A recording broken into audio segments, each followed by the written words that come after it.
तो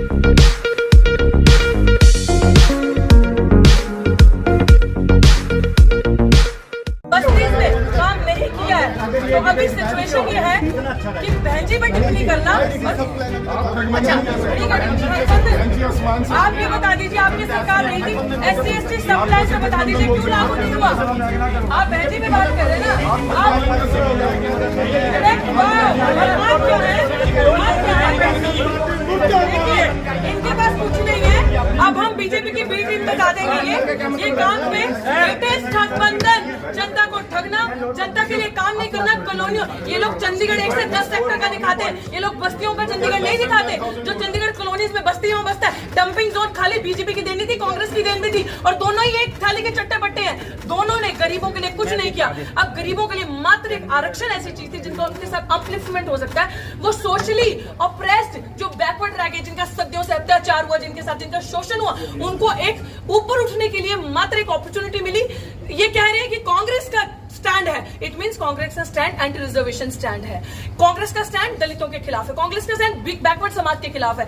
गिनती करो का ड्रामा करके ये लोग अब ये दिखा रहे हैं कि हम लोग एंटी इन सारी चीजों के हैं। भैंजे पर टिप्पणी करना बदर, इनके पास और कुछ नहीं है, मुद्दों में बात नहीं करेंगे। चलो मेरे साथ उन बस्तियों में, जिन बस्तियों में मैं जा रही हूँ, लोग रो रहे हैं स्किन डिजीजेस से, जो डंपिंग जोन बना है। यहाँ पे डड्डू माजरा के पास लोग रो रहे हैं सांस की बीमारी से, लोगों के पास गंदा पानी, ट्यूबवेल का पानी पी रहे, नहर का पानी किसने नहीं दिया। These are the issues. बड़े बड़े जार्गनाइज्ड लैंग्वेज समझ नहीं आती गरीब जनता को। गरीब जनता जिसका वोट लेके ये लोग सरकारें बनाते हैं, भाजपा और कांग्रेस यहाँ पे। और मैं क्यों ना कहूँ मालिकाना अधिकार इतने देर से सुनिए, मैं क्यों ना कहूँ ये ठगबंधन, जनता को ठग नहीं रहे तो और क्या हो रहा है। सवाल ले लीजिए। ऐसा है अब एक मिनट, कांग्रेस की प्रेस कॉन्फ्रेंस थी, बीच में आप आई हैं। मैं बीच में नहीं आई। He ended that press conference. He ended that press conference. आप मीडिया से हैं, तो वो प्रेस कॉन्फ्रेंस भाई I accepted the challenge. I am a candidate of national party. सवाल लेंगे, I am a candidate, of course लेंगे, बट मैडम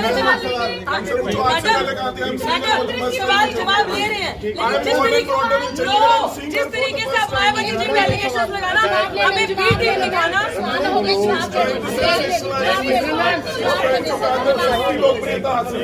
5000 वोट मिलेंगे इनको, जवाब तो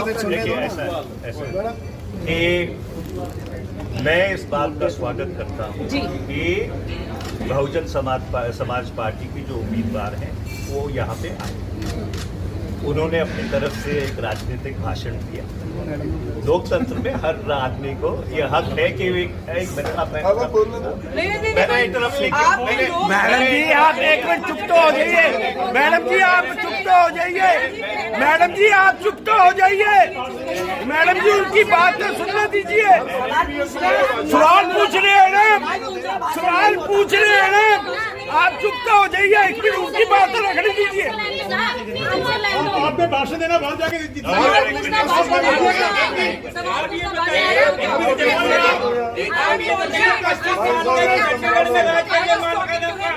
कांग्रेस बताइए कहाँ मानना देके गई है, कहाँ बीजेपी देके गई है, बताइए जवाब दीजिए।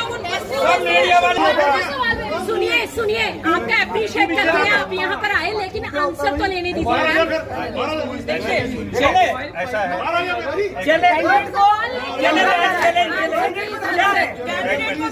हक नहीं दिया कॉलोनी वालों को, बीजेपी वाले 10 साल राज करके चले गए, कोई मालिका ने हक नहीं दिया कॉलोनी वालों को। जवाब दीजिए दोनों पार्टी को। घूमने बनाते हैं प्लीज सर, आंसर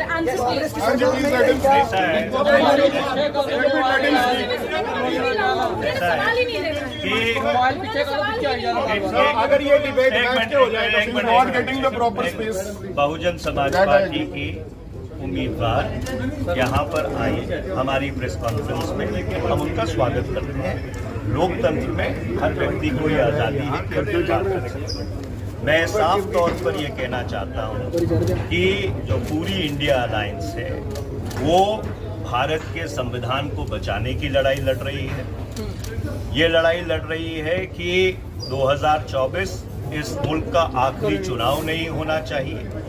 जिस आधार पर ये मुल्क काबिज है, जिसको अंग्रेजी में आइडिया ऑफ इंडिया कहते हैं, उस आइडिया ऑफ इंडिया को और सुदृढ़ बनाया जाना चाहिए।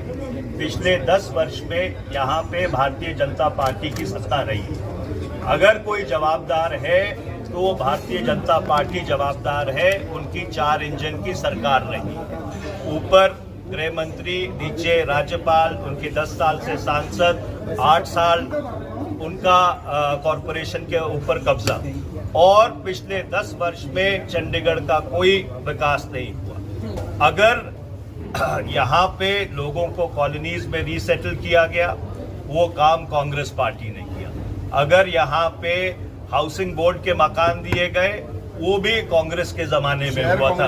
और इससे अगर मैं पीछे जाऊं, ये पंडित जवाहरलाल नेहरू की कल्पना थी कि जब वो यहाँ पे आए और ये इस चंडीगढ़ शहर की जो सबसे आधुनिक शहर है पूरे हिंदुस्तान में, उसकी संरचना की गई।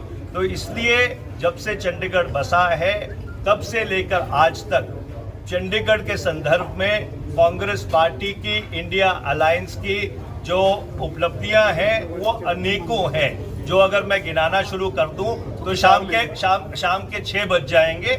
और इसलिए मैं ये कहना चाहता हूं कि इंडिया अलायंस बिल्कुल पूरी तरह से जीत की ओर अग्रसर है। और मैं ये विनती करना चाहता हूं कि जो संविधान की सुरक्षा की बात करते हैं वो कृपया भारतीय जनता पार्टी की बी टीम न बने। आपका बहुत बहुत धन्यवाद। ये बहुत बढ़िया। रुकिए सवाल के जवाब दीजिए। कांग्रेस के प्रत्याशी भागे कांग्रेस वाले भागे। अब सवाल यहाँ पे ये है कि इन्होंने कहा कि संविधान को बचाना, सुनिए ये जो कह रहे हैं